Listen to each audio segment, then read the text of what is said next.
Good afternoon student. First chapter में हमने आपके साथ मैक्रो इकोनॉमिक्स के कुछ बेसिक कॉन्सेप्ट पढ़े थे। यहाँ पर हमारे लिए सेकंड चैप्टर जो कि national income and related aggregator बहुत ही इम्पॉर्टेंट है, न केवल आपकी 12th क्लास के लिए बल्कि इकोनॉमी के लिए भी। ठीक है, इसमें कुछ कॉन्सेप्ट्स हैं, उनके बारे में थोड़ा डिटेल में आपको समझाना चाहूँगा। ठीक है, सबसे पहले है नेशनल इनकम। नेशनल इनकम क्या होती है? National income is the some total of income of only the normal resident of a country. ठीक है, किसी भी देश के अंदर जितने भी नॉर्मल रेजिडेंट हैं, ठीक है, उनके द्वारा जो भी इनकम कमाई जाती है उसका टोटल जो होता है वो हमारी नेशनल इनकम कहलाती है। अब क्वेश्चन ये आता है कि नॉर्मल रेजिडेंट किसे कहते हैं। ठीक है, तो नॉर्मल रेजिडेंट जैसे कि आप नेक्स्ट उसमें देखेंगे, नेक्स्ट हेडिंग है एक ऐसा पर्सन या कोई इंस्टीट्यूशन जो किसी देश के अंदर रहता हो। ठीक है, और सबसे मेन जो चीज़ है इसमें ये है कि उसकी इकोनॉमिक एक्टिविटी का सेंटर उसी देश के लिए होना चाहिए, वो उस देश का एक नॉर्मल रेजिडेंट कहलाता है। ठीक है, और उसके द्वारा कमाई गई जितनी भी इनकम है वो उस देश की नॉर्मल इनकम कहलाती है। नेक्स्ट हमारे पास आप देखेंगे दो चीज़ें हैं, फैक्टर इनकम और ट्रांसफ़र इनकम।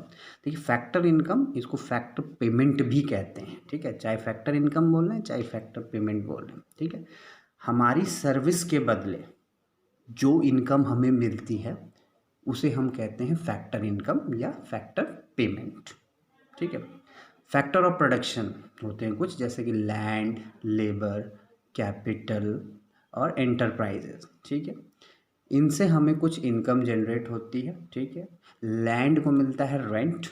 ठीक है, लेबर को मिलते हैं वेजेस, कैपिटल पे हमें मिलता है इंटरेस्ट और किसी भी एंटरप्राइजेस को मिलता है प्रॉफिट। तो इन सब का सम टोटल जो भी इनकम हमारे पास रिसीव होगी वो हमारी फैक्टर इनकम कहलाती है।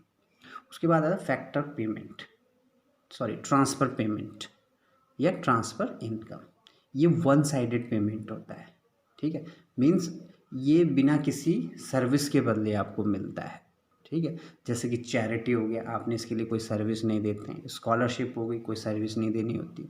ओल्ड एज पेंशन हो गई, बिना किसी सर्विस के मिलती है, तो उसको हम ट्रांसफ़र पेमेंट कहते हैं या ट्रांसफ़र इनकम कहते हैं। ठीक है, नेशनल इनकम को कैलकुलेट करने के हमारे पास तीन बेसिक कॉन्सेप्ट है और ये कॉन्सेप्ट हमारे बहुत ही इम्पॉर्टेंट है।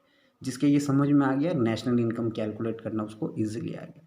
पहला जो कॉन्सेप्ट है वो है डोमेस्टिक इनकम और नेशनल इनकम का कॉन्सेप्ट।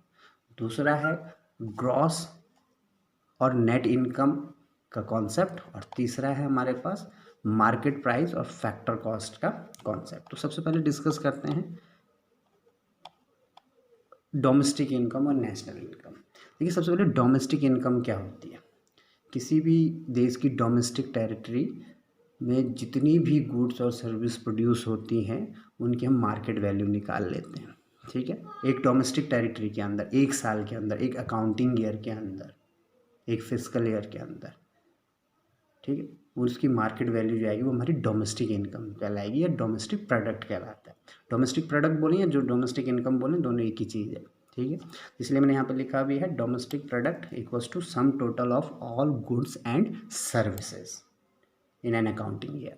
ठीक, जब हम इस डोमेस्टिक इनकम में बाहर देशों से आने वाली इनकम को भी जोड़ दें, यानी कि net factor income from abroad, ये बाहर देशों से आने वाली इनकम है, अगर हम इसको अपने देश की डोमेस्टिक इनकम में जोड़ देते हैं तो वो बन जाती है नेशनल इनकम। जैसे आप यहाँ फॉर्मूला भी देख सकते हैं, domestic product plus net factor income from abroad equals to national product. हमने क्या किया, डोमेस्टिक इनकम में net factor income from abroad जोड़ दिया, बन गया वो नेशनल प्रोडक्ट या नेशनल इनकम। प्रोडक्ट बोले या इनकम बोले एक ही चीज़ है। ठीक है, तो ध्यान रखना, डोमेस्टिक इनकम को नेशनल इनकम में कन्वर्ट करना है तो उसमें net factor income from abroad जोड़ना पड़ेगा। ठीक है, अब ये net factor income from abroad क्या है? The difference between factor income earn by our residents from rest of the world and factor income earn by non resident within our country. Difference है हमारे देश के लोग जो बाहर देशों में कमा रहे हैं और बाहर देश के लोग जो हमारे देशों में कमा रहे हैं, उनका जो डिफरेंस है उसको हम इस तरह से समझ सकते हैं, वो है net factor income from abroad. ठीक है, फार्मूला भी लिखा मैंने इसीलिए यहाँ पे NFIA, इसको ज़्यादा जो जाना जाता है फेमस नेम इसका NFIA। ठीक है, फैक्टर इनकम फ्रॉम एब्रॉड, जो बाहर से आ रही है, हमारे देश के लोग बाहर देशों में काम कर रहे हैं, वो अपने यहाँ देश में पैसा भेज रहे हैं। ठीक है, फैक्टर इनकम फ्रॉम एब्रॉड। उसी प्रकार से बाहर देशों के लोग भी हमारे देश में काम कर रहे होंगे, तो हमारे देश से इनकम दूसरे देशों में जा रही है, तो वो भी फैक्टर इनकम टू एब्रॉड। ठीक है, यानी अगर हमारे पास कहीं पर फैक्टर इनकम फ्रॉम एब्रॉड दिया है, केवल फैक्टर इनकम फ्रॉम एब्रॉड दिया हुआ है, दिस वन,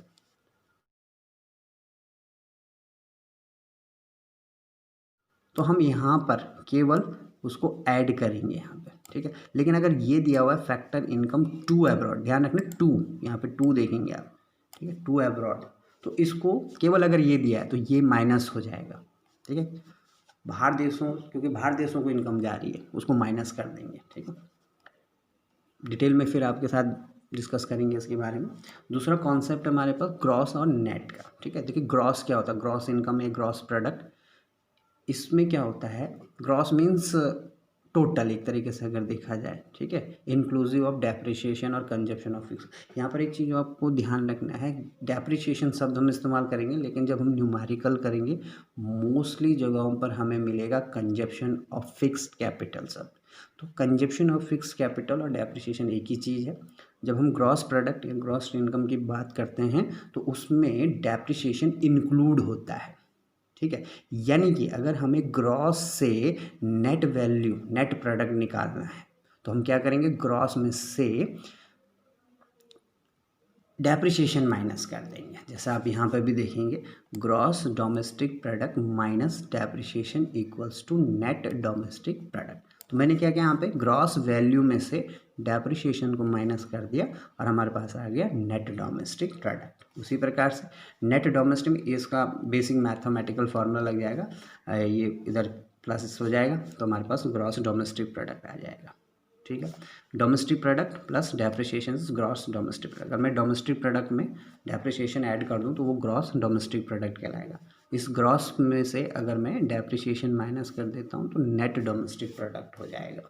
ठीक है, थर्ड जो कॉन्सेप्ट है हमारे पास वो है concept of market price and factor cost. हम जब नेशनल इनकम कैलकुलेट करते हैं तो नेशनल इनकम को हम दो प्राइजेस पे कैलकुलेट करते हैं, एक मार्केट प्राइस पे, एक फैक्टर कॉस्ट पे। मार्केट प्राइस को हम MP से डिनोट करते हैं, फैक्टर कॉस्ट को FC से डिनोट करते हैं। ठीक है, तो मार्केट प्राइस में हमारे पास इंक्लूड होता है इम्पैक्ट ऑफ सब्सिडीज़ और, ठीक है, और दूसरा होता है इम्पैक्ट ऑफ इनडायरेक्ट टैक्सेस। जैसे कि आप यहाँ पे देखिए, मैंने लिखा है, ये चीज़ हाईलाइट कर रहा हूँ मैं आप लोगों के लिए। ठीक है, फैक्टर कॉस्ट क्या है, factor cost is free from the impact of subsidies और इनडायरेक्ट टैक्स। ये इन दोनों के इम्पैक्ट से फ्री है, इसको शामिल नहीं किया जाता है। ठीक है, तो domestic product at factor cost, domestic product at market price minus net indirect taxes, जिसको हम NIT शॉर्ट में हम क्या लिखते हैं, इसको ज़्यादातर जगह आपको ये मिलेगा NIT लिखा हुआ, यह है नेट इनडायरेक्ट टैक्सेस। ठीक है, नेट इनडायरेक्ट टैक्सेस को अलग अलग करके भी लिखा जा सकता है, कहीं कहीं पे आप देख सकते हैं, मैं हाईलाइट कर रहा हूँ, net indirect taxes equals to indirect taxes minus subsidy. अगर आपके पास डायरेक्टली NIT दिया हुआ तो सीधा वैल्यू यहाँ पे पुट कर देंगे, नहीं दिया हुआ तो आपको इसको ओपनली दिया होगा, कहीं पे इनडायरेक्ट टैक्स अलग दिया होगा, सब्सिडीज़ अलग दिया होगा, वो वैल्यू यहाँ पे पुट कर देंगे। ठीक है, और domestic product market price, domestic product at factor cost plus NIT। आप देखेंगे यहाँ पे फैक्टर कॉस्ट में मैं प्रोडक्ट को कन्वर्ट कर रहा हूँ। ठीक है, डोमेस्टिक प्रोडक्ट को फैक्टर कॉस्ट में बदलना है तो मार्केट प्राइस में से NIT को माइनस किया जाता है, NIT उसमें इंक्लूड नहीं होता है, यानी कि मार्केट प्राइस में NIT क्या होता है, इंक्लूड होता है, ये आपको ध्यान रखना है।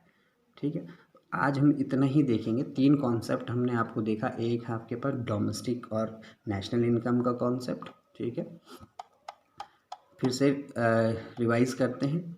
डोमेस्टिक इनकम हमारे देश की टेरिटरी के अंदर जितनी भी इनकम जनरेट हो रही है उसका सम टोटल हमारा डोमेस्टिक इनकम कहलाती है। अब डोमेस्टिक इनकम को नेशनल इनकम में बदलना है तो सिंपली NFIA यानी कि net factor income from abroad, उसको हम क्या कर देंगे, उसमें ऐड कर देंगे, किसमें, डोमेस्टिक इनकम में NFIA को ऐड कर देंगे, नेशनल इनकम आ जाएगी। ठीक है, दूसरा कॉन्सेप्ट था ग्रॉस और नेट का। ग्रॉस होती है जिसमें डेप्रिसिएशन इंक्लूड होता है। ग्रॉस वैल्यू वो वैल्यू होती है जिसमें डेप्रिसिएशन या consumption of fix capital include होता है, ठीक है।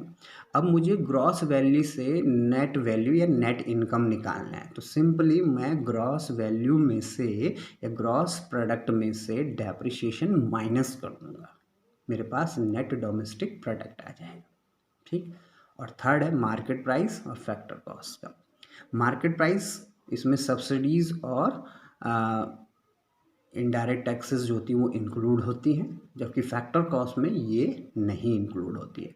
यानी कि मुझे अगर फैक्टर कॉस्ट पे कोई चीज़ निकालनी, चाहे डोमेस्टिक प्रोडक्ट निकालना है, ठीक है, फैक्टर प्राइस पे या फैक्टर कॉस्ट पे निकालना है, तो मैं मार्केट प्राइस में से क्या कर दूंगा, NIT को माइनस कर दूंगा, मेरे पास फैक्टर कॉस्ट आ जाएगी, ठीक है। कुछ फॉर्मूले मैंने यहाँ पे शॉर्ट में लिखे हैं। Net indirect taxes minus subsidies, ऐसे भी आप निकाल सकते हैं।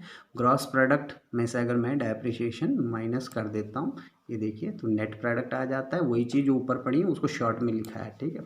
डोमेस्टिक प्रोडक्ट में अगर मैं NFIA यानी कि net factor income from abroad जोड़ दूं तो नेशनल प्रोडक्ट आ जाता है। और लास्ट है मार्केट प्राइस में से अगर मैं NIT माइनस कर देता हूं तो मेरे पास क्या आ जाएगा, फैक्टर कॉस्ट आ जाएगा। Thank you. ये सारे कॉन्सेप्ट आप एक बार दोबारा सुनिएगा, समझिएगा, ठीक है, अप्लाई कीजिएगा, ठीक है। और कहीं पर भी कोई डाउट हो तो बेशक बेझिझक पूछिएगा। Thank you.